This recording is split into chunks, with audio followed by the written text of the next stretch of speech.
Two humorous nurses would like to acknowledge the true custodians of the land in which we record our podcast, the Yorta Yorta people. We pay our respects to elders past and present and extend our respects to all Aboriginal and Torres Strait Islanders listening today. Always was, always will be Aboriginal land.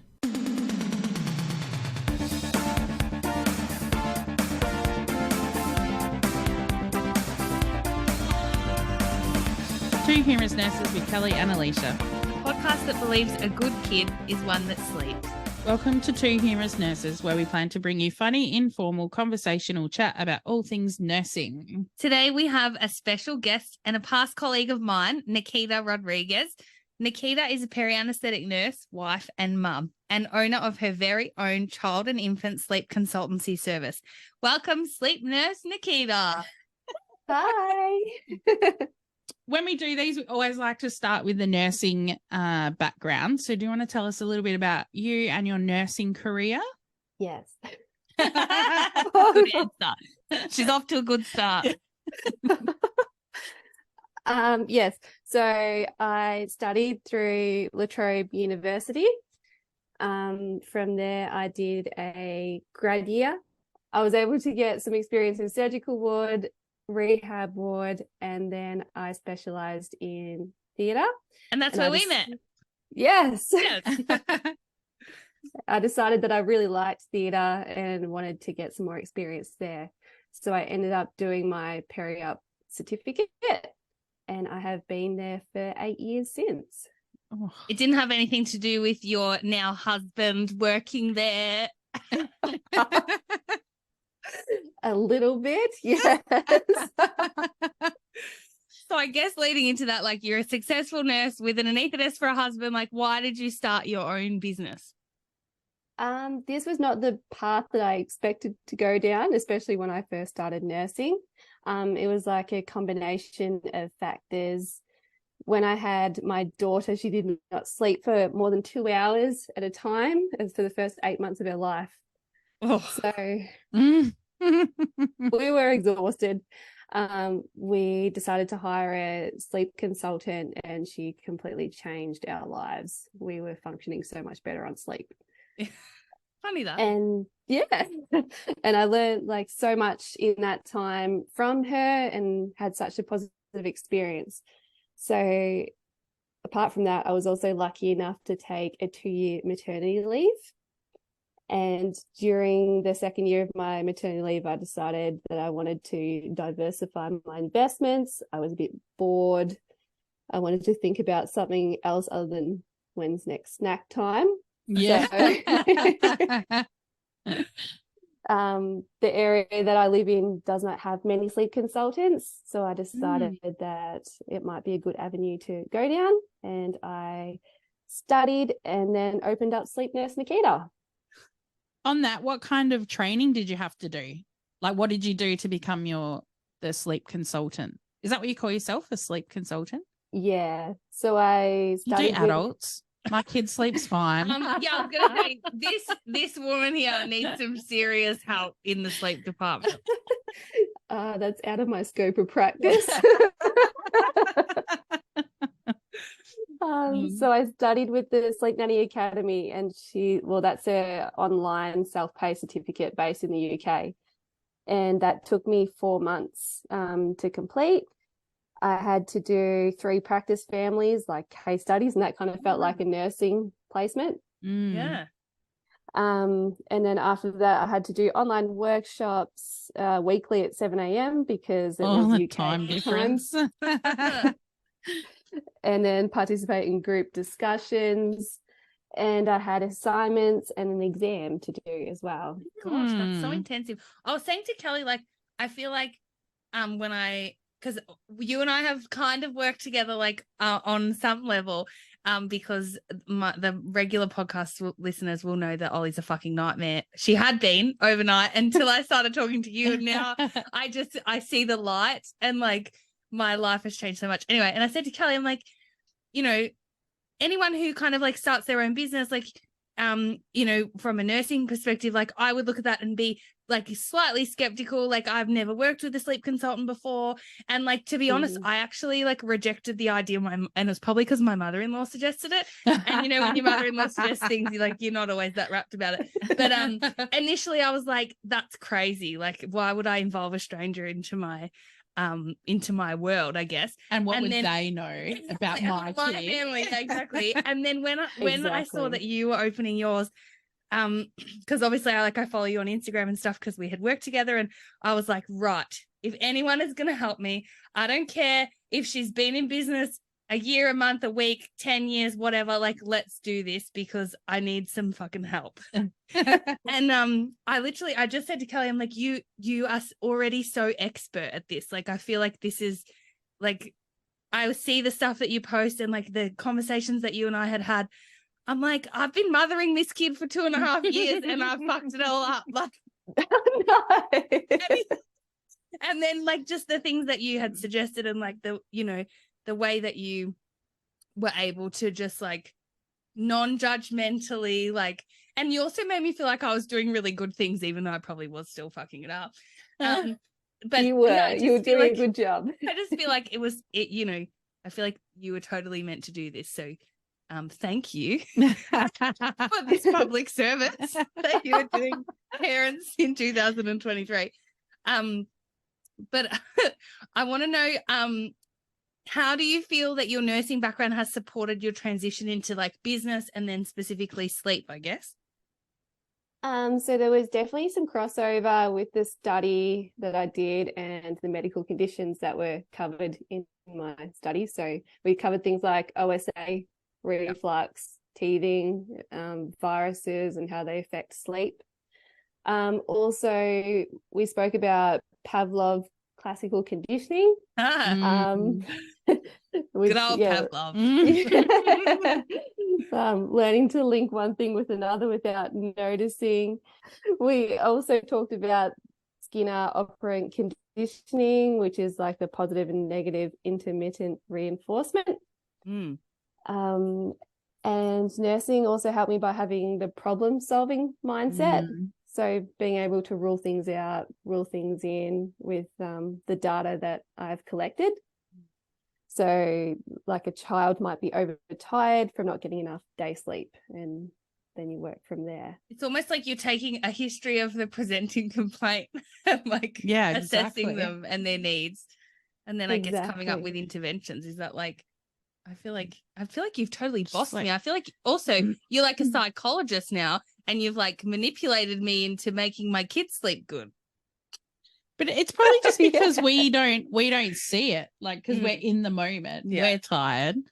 If you can't see what, like, you think you're doing everything, but maybe there's just like one step that you're missing or something. Oh mate, I'll tell everyone. I was hardcore about Ollie going to bed at 7 o'clock at night. I was like, there is no effing way you are going to bed after 7:30. Oh my God, I was like not 6 p.m. I was 6 p.m. until she was 8. Right. Like, that's the truth. It was like 6:30. It was like a few tweaks here and there, but the major change that Nikita helped me with was like, well, this was after I'd decided that no one knew anything. I didn't know anything. Ollie didn't know anything.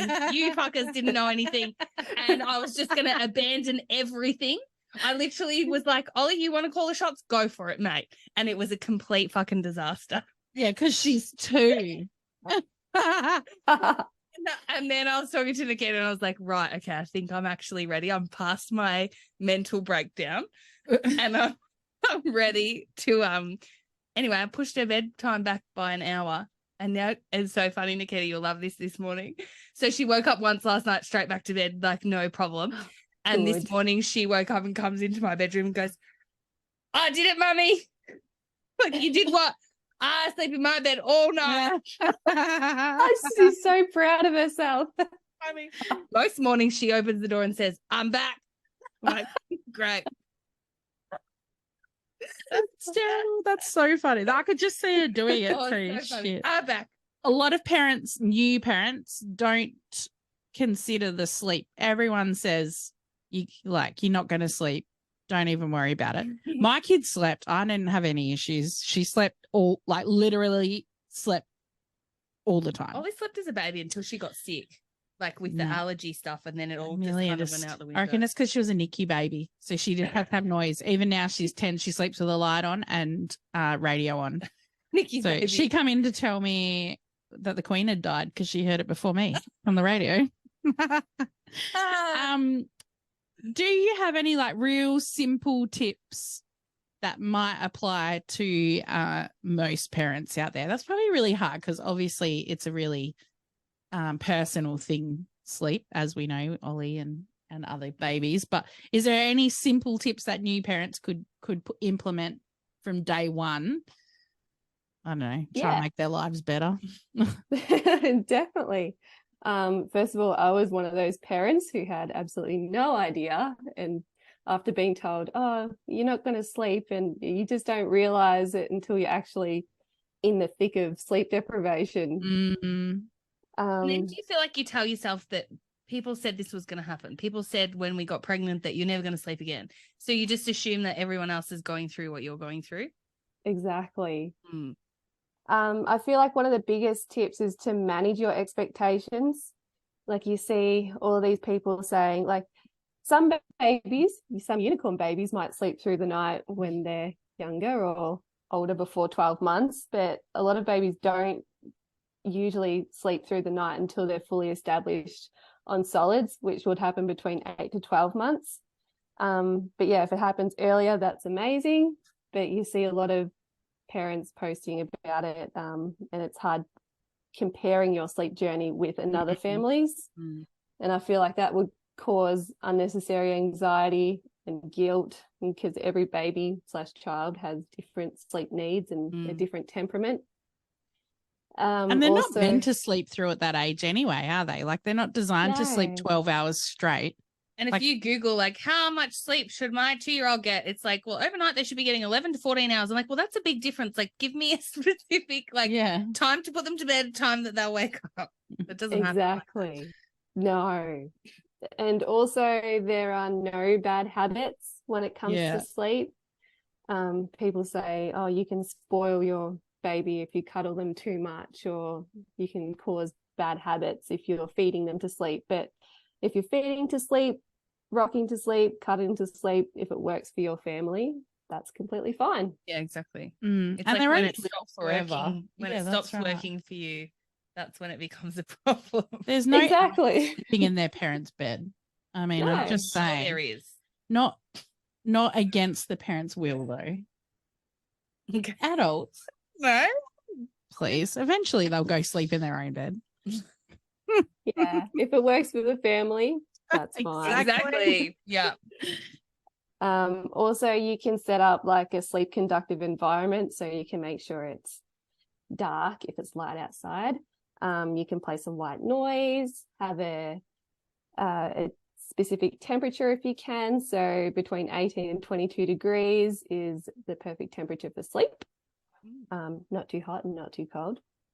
And you can also set up a simple wind down routine. You can set up a wind down routine from 6 weeks old, and that you can do that from naps and bedtime. And it's just the same sequence every time. It doesn't matter what it is, what your family wants to do, as long as it's the same sequence, it's predictable. I feel like mine gets longer and longer every month. Well, we still have the same. I still have the same bedtime routine. And if it's thrown out, doesn't matter what time it is. If it's thrown out, it's probably why I don't sleep. But Amelia has the same bedtime routine too. Like, it's the same steps. It doesn't matter what time of night it is. Nah, mine's different every single night, and could be a different time every night. Sometimes I'll shower, sometimes I'll work. Sometimes I'll read, sometimes I don't. Works for your little my brain. Yeah. Doesn't I don't know. I think sleep routine is like this setup routine is good. And the whole get off your phone, like I'm talking adults now, but if you get off your phone, if your baby's on a phone. Oh, we started turning the TV off like at dinner time. I just can't do it. I literally go to bed, lay on my phone, and then put my phone down and roll over. And you need to re-listen to our sleep episode, I think. Yeah. How do you learn to set up a business? So like, you're a nurse. Have you ever owned a business before? And now you like have this beautiful business. Like, how did you learn to set up your business? And like, are you connected with other sleep consultants? Like, talk us through that process, because I'm sure that there would be people listening that are considering doing a side hustle like we are. We think we're doing a side hustle. We're still not quite sure. But I'm sure that there's people out there like wanting to set up a business, especially like with the Great Resignation and things that have happened after COVID. Like, people are changing their priorities, and I don't know, ward nursing seems like it's never been so shit. But talk us through like that process. So the certificate that I completed was actually a half sleep consultant / half business certificate. Oh, So it taught me how to set up my business, how to do terms and conditions, what to expect, how to set up my packages and programs. Yes. So I could have done a certificate without that, but I just thought that this had so much more to offer to me, because I honestly had no idea when it becomes business. And you honestly, like, seeing like your terms and conditions and seeing like all the legal stuff that you had that you'd sent out to me, and your survey and everything, I was like, wow, like this would have taken so much time and so much thought. It's very it really does. I also like received a toolkit from my academy, which was like performance tools, like daily trackers, call critique sheets, bookkeeping. I also asked from a local sleep consultant, and her name's Crystal from Nurturing Baby Sleep. She's around this area, so I just asked some questions about, because the course I did was based in the UK, and I wanted to see if there was any crossover. Yeah. So you have one child, and you said to me that you've just gone back from maternity leave. How are you balancing, motherhood, being a wife, being a nurse, being a sleep consultant, and just like finding time for you? I'm still figuring that out. Yeah. We all are. Like, that's a never ending journey for most people. That's right. I do most of my work during nap time and just after bedtime. I do send out my expectations as a sleep consultant to my clients, like in terms of me replying to their messages and emails. So I give a 12-hour grace period before I say that I will reply, but I usually reply within an hour. And then on the weekend, like, I've set a boundary, but I just can't help but seeing that notification on my phone. Yeah. And it's like a drug to you at the moment. You're like, I'm so good at fixing sleep. I'm going to fix it. It is. Lately, last Tuesday, I had to post on my Instagram as people were messaging me for advice, which is fine. I'm happy to give a little bit of advice, but they don't even ask, hello, how are you? They just tell me all about them and their situation, but there's no common courtesy. So I did have to post a bit of housekeeping on my Instagram, which was disappointing, but it had to be done. I see that a bit, actually, and I think people just assume because they might feel like they know you that they have it, because I think what we don't realize about Instagram is we have a relationship with the people that we follow that we make up in our heads. Yes. And we don't, so they're just being like, oh, maybe like Nikita can help me. So instead of just sending a message saying like, hey, Nikita, like I really enjoy your page, I have a bit of a problem, or, do you have 10 minutes to help me or something? They just be like, oh, my kid won't go down to sleep, what can I do? And there's that no, like you say, no common courtesy of backwards and forwards of just reaching out. Acknowledging that you're a business owner. It would be like going into the fish and chip shop and being like, got any leftovers? I'm pretty hungry.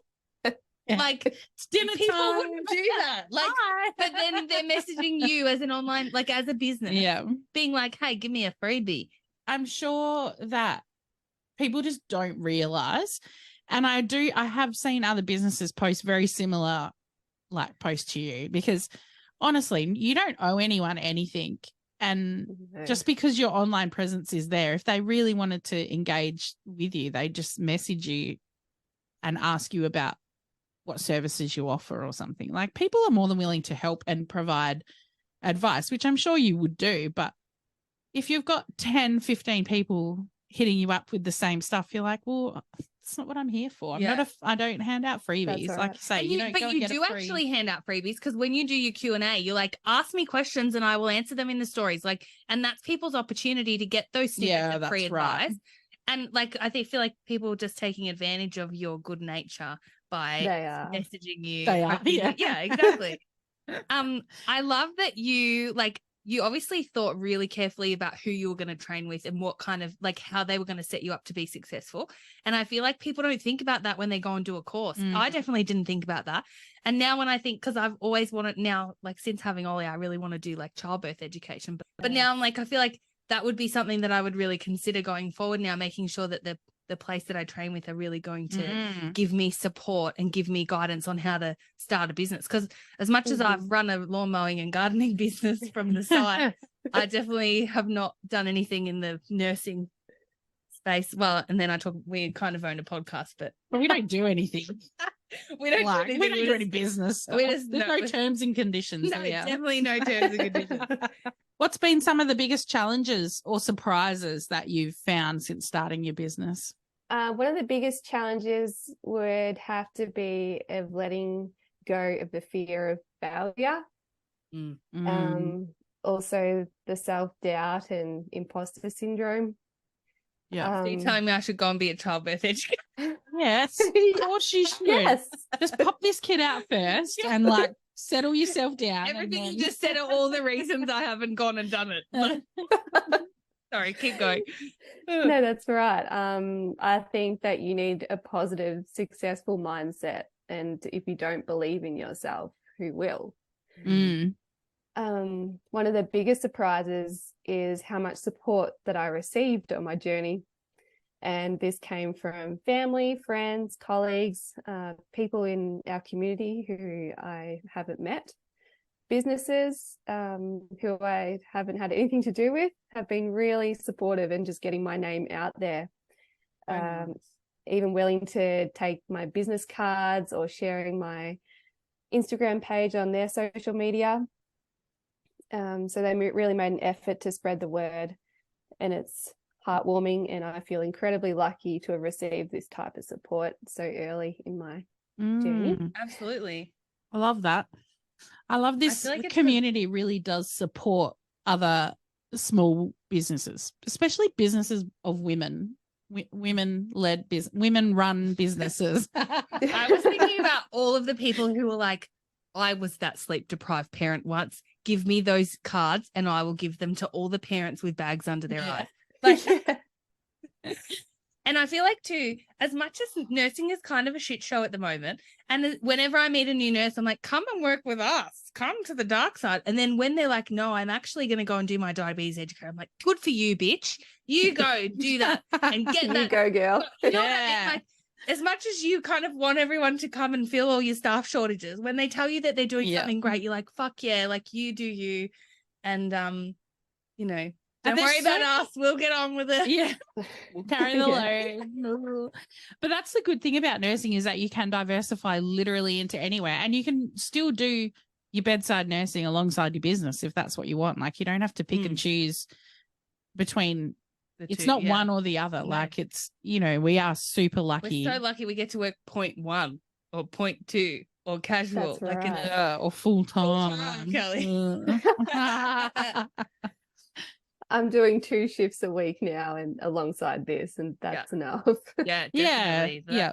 And it's, you know, and eventually it might get to the point where you don't have to do those 0.2. But I mean, I remember maybe she wants to. Maybe she's just but that's exactly right. Sucking mucus out of people's mouths. I love it. You do anesthetics? Yeah. No. Yes. I did 3 days of my 2-week anesthetic placement in my grad year, and then I was like, can I please go to the day unit? I don't want to do this anymore. And the anaesthetist was like, well, I got to put in 1 LMA, and I was like, that's fun. Let's go. I'm out of here. I've done that now. Yeah. And it was so funny. She was like, we're actually short in the like where I can't remember what it's called, DPU. We're actually short in there, so you can go there. And I was like, yes, Right. just go and fix everyone up from their scopes. I had no intention of doing anesthetics. I hated recovery. I love we like the I don't know opposite. how we're even friends. I know. Yeah. You two are so different. I know. And literally the moment I left theatre, I've been telling everyone that I can't wait to go back to theatre. Oh, same. Like, but for I'm the never last- going back. For the last 7 years, I'm like, I will be going back to theatre one day. That is where I belong. That's what I want to do. And here I am 7 years on, like, just fucking around. Although I'm making pretty good money, but I'm fucking around. Yeah. Having babies. Having babies, yeah. That's What's right, your having advice for babies. nurses who might want to start a business? Like, you've done it. You obviously did it whilst on maternity leave, which is like, That shit crazy. yeah. You did it. What did you try and do on maternity leave? Your alert course? Oh, that was a disaster. Didn't even finish it. And then they gave me an extension and I still didn't finish. Anyway, advice for nurses who might want to go the side hustle route or just the hustle route. Yeah. It would be to think about what is your passion and what do you enjoy doing. To have a chat with your support network, and if you need to do some extra courses or study, get them on board. Get them on board to look research. after your children while you study. Got it. Exactly. Do research about the business that you want to start, so the type of hours, its demands, the pay. Yeah. Actually, I have a serious question just to interrupt you about how do you figure out what to charge people? How do you know what your worth is? Like, was this something that you had to like consult with other people about, or were you just like, this is the minimum I'm willing to accept? Like, how does that work? Because we actually struggle with that as podcasters, like knowing what to charge people when we really can't find anyone, or we don't know anyone that's really like hitting the same numbers as us, or like, that are in the same market. Like it's really difficult for us. So if you can help us out a bit more. I just did my research with other businesses and found out how much they were charging, and just sort of went along with that. Yeah. Because you want to be competitive. You don't want to be too cheap, and you don't want to be a ripoff. That's right. Yeah. I also think if you just give it a go, you're never going to know if you're going to like something if you don't do it. That's so true. Exactly. Just jump in. What's the worst that can happen? You lose all your money and fail miserably. Yeah, but you're a nurse. You just go back bedside, suck it up, make some penalty rates, and just do a few be like, Sundays, oh, well. you'll be right. Yeah. do a few Saturday night shift in charge. When you just head back and they'll be like, oh, what happened? You'll be like, well, it just wasn't for me. Yeah. Yeah, I didn't really like it. Just lie and say your Instagram got hacked and you had to buy back all your followers. Yeah, I just really missed you on the ward. Yeah. Oh, no, bedside is where my heart Patient is, really. contact. Yeah. Lies. Yeah. Right. Tell us your Instagram. I literally I make all of our Instagram artwork. I'm not allowed to touch the Instagram feed. But Alisha is that good at it. No, I actually am not even that good at it. I do the bare minimum to get by. Like, I don't make infographics. I don't make anything interesting. Like, it's literally the same fucking imprint, like on every post. And I need to know, like, how I'm looking up your Instagram now just to see what it looks like, because I never look at anyone's feed. That's why I don't think it matters. Do you want to know? Nikita did it right. She did her promo photos first and then started a business. Yes, I did. She didn't use her iPhone. What? Snapchat. So tell us how you. No, that's her there. Yeah, it's beautiful. Just tell us how do you know how to do this? I'm actually really terrible with anything technology. I tried to do it, but I was an online business. Yeah, funny. It's been a steep learning curve. You did really well to get onto this Zoom meeting. I did. I had to have help. I tried to do my social media, but I was spending hours trying to use Canva. Yes. Yeah, that's shit. That's what I use. I was not getting anywhere, and it was still looking shit. So I did what any good nurse would do, and I delegated it. So Outsourced it. Yeah. Yes. How did you? Okay, Gab, can you tell me how you found someone to do that? Yeah, so I have a social media manager, and she's also a good friend of mine. My friend's name is Lacey. So she did a course in social media management. Yep. And I was her guinea pig as her first Mm. profile to manage. That's awesome. So I give her all of the information that I'd like to post, and she makes it look all pretty for me. She does. Oh, It's that's very pretty. amazing. She puts together all my reels, my Q&As, quizzes. What? I'm on TikTok, which I don't even have a personal TikTok. Neither do I. Oh, that's brilliant. Do we need a social media manager? Maybe. Good investment. Might need to get Lacey's Yeah, we details. have to get Lacey's details. Yeah. And she does my Facebook posts, and now we're currently working on my website design and email marketing. So that's hell exciting. My Instagram would definitely not be this well established without her help. Absolutely. Yeah, for sure. I think when you start a business, like for us, for instance, we did not think we were starting a business. We thought we were starting a shit take podcast, and we didn't think anyone would listen to it. So we really didn't consider any of the business aspects to having a podcast. Yeah.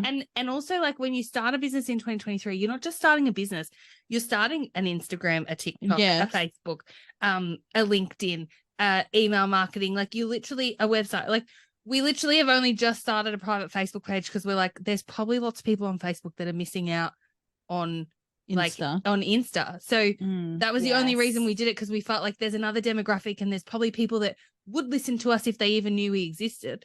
But it's so hard. And I think you've done the smart thing. Yeah, like, right from the someone. start. Yeah. Oh, makes so much sense. Are there any like when this is off, sorry, I'm going off script here, but when should people seek sleep consultancy? Should they wait until they're Alisha and they're like, about ready to murder their child? Cap in your ass. Or like what point do you think that it should trigger in someone's head, maybe they should give you a call? I usually get contacted in the middle of the night. At 1 a.m. DM. Oh, that's great. Yes. So you think at 1 a.m. Yeah.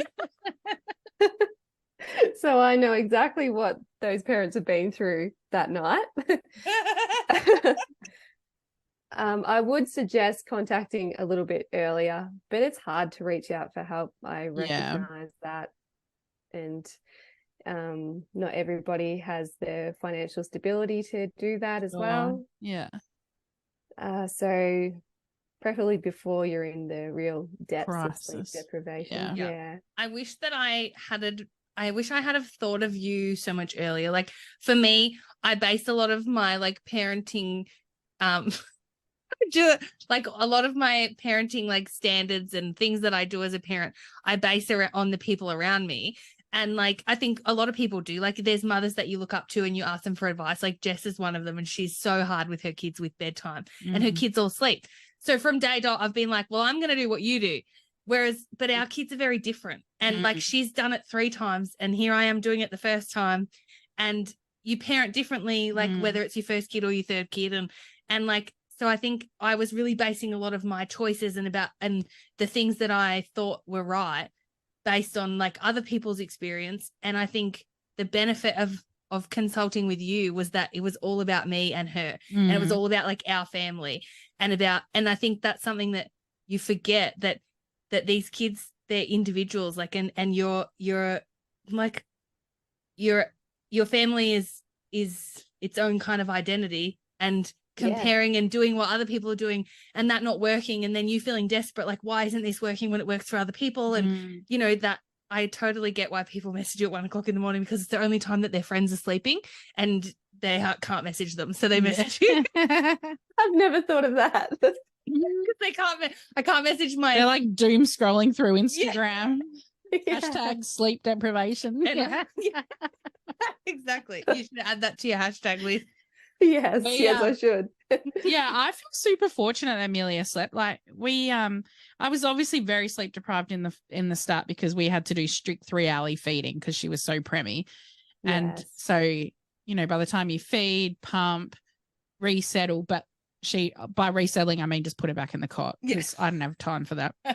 And then try and go back to sleep. Like I was sleeping, I don't think I slept longer than like an hour and 45 minutes at a time in the first sort of 8 to 9 weeks that she was born. Wow. And I remember one night I woke up in the morning and it was 5:30 a.m.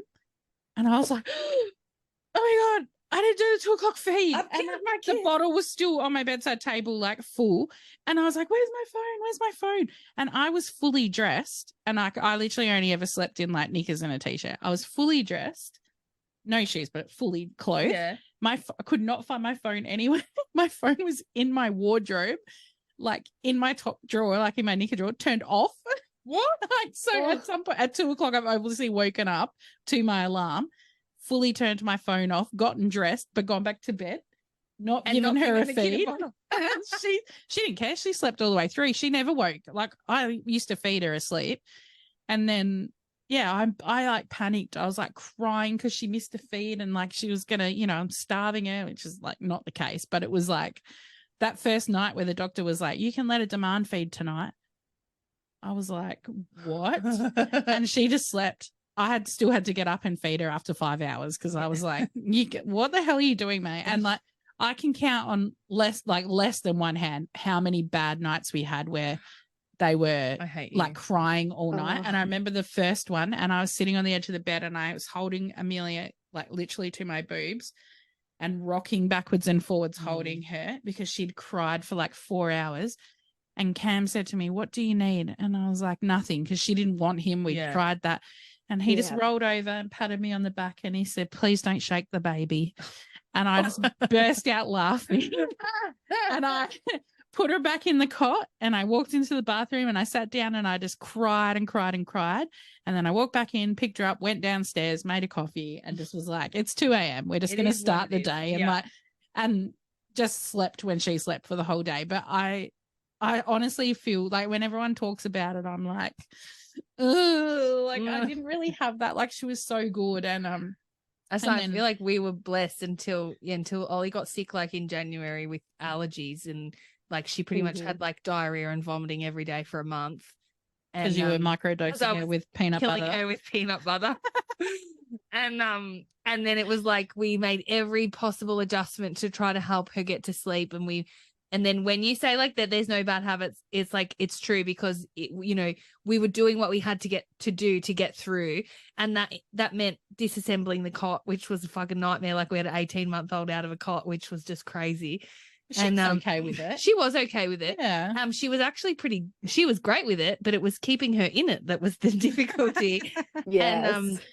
But it was the only way that we could sit in her room and pat her, or we could sit on her bed with her or sleep with her. Like it was the only way that we could get through. And then it wasn't until, and I knew in that moment, like this cannot sustain, we cannot sustain this, And so I knew when starting that it was going to have to come away at some point. And with everything, like with a dummy or with music or with whatever it is, like I always know that when I start something that if I'm not willing to keep it up, then it has to be, temporary. And you literally just swiftly took that dummy off her. You're like, we're fucking done, gone. Yeah. And it made me laugh. I was like, poor Ollie, just give it back. You made me feel so guilty about that. But no. And so then it wasn't until like I'd taken all the steps that I thought thought I needed to take in order for Ollie's sleep to get back to normal. But then for you to come in and just be like, well, have you tried this? Or why don't you do this? Like, it sounds like you've already done so many things to head in the right direction, but maybe, push this sleep back just a little bit or whatever it was. And there were all these just like even minor tweaks that were so honestly so easy to implement. Like I really, but it was just that like those moments where you go, fuck me, am I that much of a dumbass? Yeah. Like really, like to push Ollie's bedtime back by 1 hour, just 1 hour. And she's a good kid at night. Like she's not a complete nightmare, really. Like as in the evening, like after tea, she's quite good and she'll play quietly and whatever. But to push her bedtime back by 1 hour and now she'll sleep like 7 hours in a row. And my life is just so much better. Winning. So now- much better. So much better. And I honestly, like, I could not have done that without you. Like, I feel like my pride definitely got in the way of me contacting you earlier. Your guilt, your like And you want internalized. to be able to do it yourself. You want to be able to be the one who gets your family out of this shit time. But you know what? There's no prizes for pride.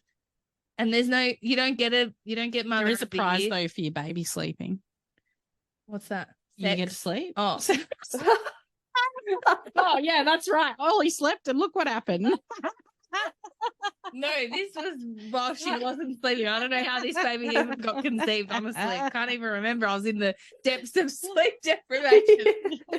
bit Oh. of sex. What I do was- they call it? Like sleeping sex, like unconscious sex.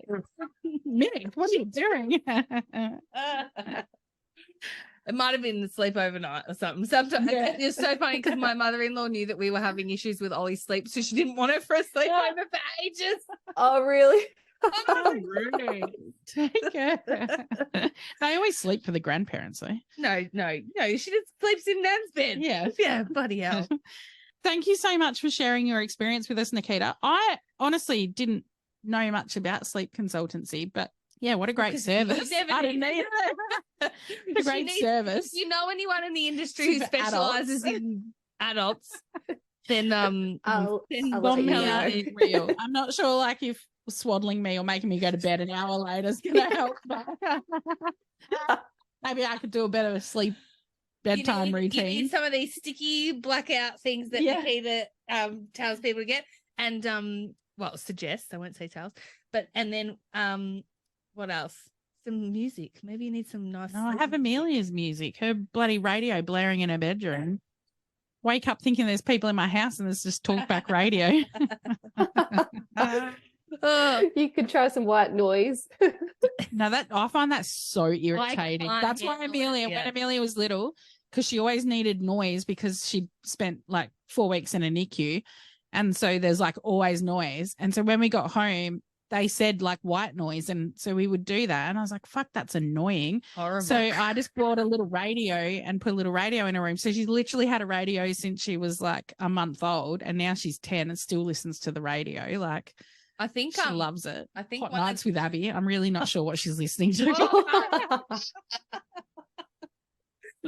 I think I really thought too, like, this is just I really thought that buying a $140 sleep sound machine thing with a light that I could program with my phone was going to fix all my problems. And when it didn't, I think that was the moment when I was like, I actually need help with this Yeah. because Your technology money's is going not. in the wrong direction. But if Noddy want to sponsor the podcast, go for it. Noddy. But it's actually good now that I've got all the other stuff going. The Noddy works really well, but Yeah. I think alone the Noddy cannot cannot withstand the weight I mean, of the Noddy- responsibility. Noddy's no one without his cat, isn't it? Oh no, that's Postman Pat. Noddy had a car. Noddy, the It's little man with the little something. Anyway, with the red and yellow car. That's Oh, yeah. it. Anyway, Oh god. I feel like there's so many nurses moving into business and consulting, which is so exciting. And nursing is so many things. You can literally like just put your career wherever you want it to be. I feel like health in general, Health and wellness. like The being a nurse, space is going like, to health and wellness. yeah, the space is huge. You just have to start a podcast next. I feel like that's what everybody does. They start a nursing side hustle and then they start a podcast. I'll leave that to you both. Yeah. We'll leave the sleep to you. Definitely. Yeah. I'll be ringing you day one when this baby comes out not sleeping. I'll be like, right, let's go. I'll be there. Well, I hope one day I have the guts to start my own business. So watch this space and watch Nikita's space. You can follow her on Instagram at Sleep Nurse Nikita. She gives regular sleep tips and advice and has amazing giveaways too. And like, honestly, if you're struggling with sleep, wait till Nikita puts out a story. Don't just message her asking for free hot chips. Yeah, that's right. Uh, You can follow us at Two Humorous Nurses Podcast or on our private Facebook group. Just search up Two Humorous Nurses. podcast, I'm pretty sure. Yep. Send us an email to hello@twohumorousnurses.podcast.com. How many times do you want me to say twohumorousnurses.com in one sentence? That's humorous like the bone, HUMERUS. Bye. Thanks, Nikita. Thank you so much. You're so awesome. Thank you for coming on.